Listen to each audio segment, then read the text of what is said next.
CrossFit describes itself as constantly varied, functional movements performed at high intensity. But what if we use all the tools, training advice, practices, and the methodology of CrossFit, but took away just one element? What if, instead of becoming constantly varied, we went all in on one particular movement? Ben Bergeron, head of CompTrain, says that when his top athletes have a weakness, they work on it relentlessly. They will perform said weakness 3 times a week. And if it's a bleeding weakness that could potentially derail their CrossFit season, they will hyper-focus this said weakness every day for 30 days straight. Applying this mindset, using their techniques, and finding the best approaches to achieve these goals, I'm going to teach you at home how to crush your goals, see improvement, and fill those holes. This challenge is called Ground Zero. I'll do what it takes to make you believe. With my heart and hyperdrive, we do what we want, but when I'm free, with our hearts on hyperdrive. What is going on, beasts, and welcome back to Ground Zero, episode 8, week 3, session 3, our ladder bench press day. Starting at 50%, hitting up to 90%, and then we've got our accessory movements at the end of the session. Today, I want to talk about 4 easy ways to improve your bench press outside of this program. It's going to obviously help you get from point A to point B, which whatever that is for you is whatever it is for you. Let's start with number 1, and you're going to be like, oh, are you serious, Tyler? We've already heard this before. Technique, the most important thing for your bench press. Number 1, definitely working on technique has to be the pinnacle of any list when it comes to improving your ability to perform something. Obviously, the more time we have on the barbell, the more touches we have on the bar, the more we are in tune with our technique, the less chance for injury, the more chance for efficiency, and the easier we have it to move the bar from point A to point B. Technique should not just be some mundane thing that you force yourself to work on. You should enjoy working on it, because knowing that you are improving on your technique, it will give you the ability to obviously hit bigger numbers when we get to those heavier weights, because technique doesn't matter at the lighter weights as far as your ability to perform a rep perfectly. It's when it gets heavy is when it truly matters, and that's when people's technique is at their worst.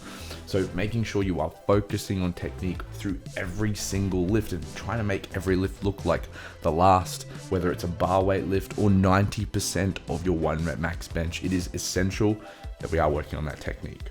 Number 2, build muscle. Looking at improving our overall muscle mass and following the base principle of mass moves mass. If we are bigger in those particular muscle areas, we're able to produce more force. Producing more force means essentially lift more weight. A couple of easy ways you can help improve your ability to build muscle, and this is just the super basic ways. Of course, there's more in-depth guides. People like Jeff Nippard, Alex Bromley, these are the guys that will help you focus on building muscle. But from a base standpoint, 1 gram per pound of body weight is what we're trying to aim for. For kilos, it's usually about 2 grams per kilo, and that's just a rough average. Obviously, you might require more or less depending on your build, stature, how much you weigh already, etc.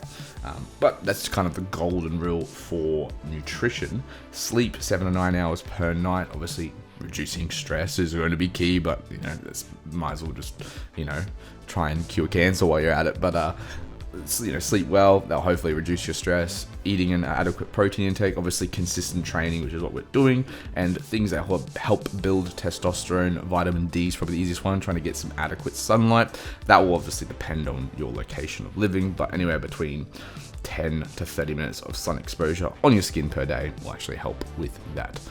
So that's number 2, building muscle. Number 3 is injury prevention. Sounds pretty straightforward. Don't get injured. Easy as that. But injury prevention is obviously the ability to stop yourself from getting injured majorly or even minorly, because injury will help prevent muscular gain. It'll also help prevent your strength gain because you're going to have to slow your training down, adapt to the particular stimulus, and so on and so forth. So injury prevention, I would say, obviously, being mindful of how you're feeling for the day. Don't push through niggles and little pains or little areas of soreness. If you are feeling, particularly hurt one day and it's actually starting to physically impact your session, just cut it there, come back the next day. My golden rule for injuries is if you are injured anywhere between 1 to 2 weeks and it still has not improved, as in, you're not feeling like you're getting any better, go see a specialist straight away. Get the professional help that you need, and that way you're obviously going to boost your potential to get back into training sooner. Of course, building the smaller muscle groups like we are doing right now with our player halos will definitely help. Also making sure that we're not overloading a particular muscle group, which is why it's going to kind of really easily move into number 4, which is our stimulus to fatigue ratio and recovery. So with injury prevention, we want to make sure we're getting adequate recovery, and something to understand with our bench press is the stimulus to fatigue ratio. So your body's stimulus to fatigue ratio is your ability to receive stimulus and the fatigue that it's going to be onset from that stimulus. Something like a bench press, the reason why we're able to do this 3 times a week is purely because the chest, the triceps, the shoulders, they're muscle areas that recover quite quickly. Also because they are quite smaller, they are smaller muscle groups, you will end up recovering faster compared to something like your hamstrings, your quads, your glutes. You always find leg days hurt more than upper body days. It's just because you've got less muscle to work, so it's faster to recover. But also the kind of movements we are doing aren't as high impact. Like a squat is just so much range of motion compared to a bench press, so these movements will definitely help us recover quicker. But just being mindful of how you are feeling and recover appropriately. If you're absolutely gassed and you come back to your next bench day, take another day off. It's not going to kill you. This way we're able to give our best effort for each session and not half-ass it. That's pretty much it, guys. That is going to be our 4 tips for today. Hope you enjoy the video. Like, subscribe, and stay a beast.